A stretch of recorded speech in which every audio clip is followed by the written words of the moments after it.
Hello and welcome to Walk the Talk Show with Waylon Lewis. Today we're here with not two but three Buddhist tips for how to live life. Number one is don't be in a rush. Don't be full of hype. Just take a deep breath once in a while and look at the sky. That's not even really Buddhist. That's just human. Most Buddhist tips, if they're true, you are just human. So before you go to bed, get offline.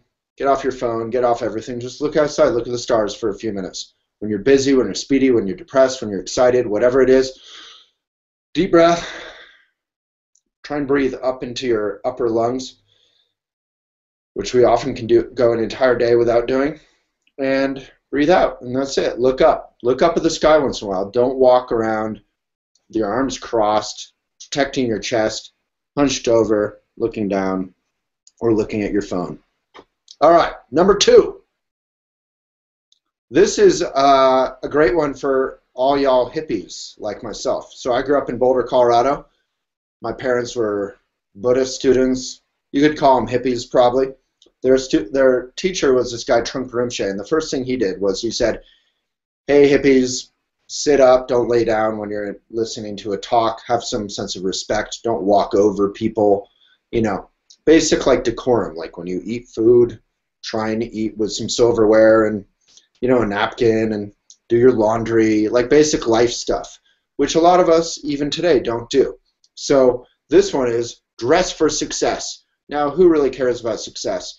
We're not talking about like dollar sign, let's be like Jay-Z. We're talking about just cheerfulness and enjoying life and just manifesting fully in life as your wonderful sweet self. So basically, treat your body with respect. Maybe don't smoke. Maybe don't throw your clothes on the floor. In Buddhism, they say the simple act of having your clothes on the floor is mixing up La, Nien, and Lu. I have a video about that. Heaven, earth, and human. You're mixing those levels up. All three are equal and wonderful, but they shouldn't be mixed up too much. And then also dress well. So don't wear stuff again and again and again. You don't have to wash it all the time if it's not dirty, like your jeans or something, but don't wear clothes repeatedly. It's kind of basic, again, human stuff that your mom probably told you. Buddha's your mom.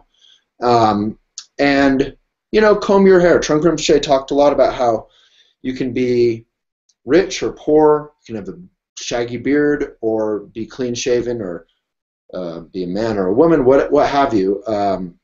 And you can still dress with some sense of respect and celebration. And as you can see, your own style. It doesn't have to be in a tuxedo every day. You don't have to be James Bond to be well dressed. All right, number three. This one is one I just learned last month when my whole staff yelled at me because they were sick and tired of me being late to everything. I'm always 10, 12 minutes late to everything. So I finally realized that if I really treated schedule, I now call it schedule because it makes me think of Trungpa Rinpoche, who had a British accent because he was trained in Britain. Schedule, if you treat it with respect, then you're treating everyone else with respect, and then everything works better.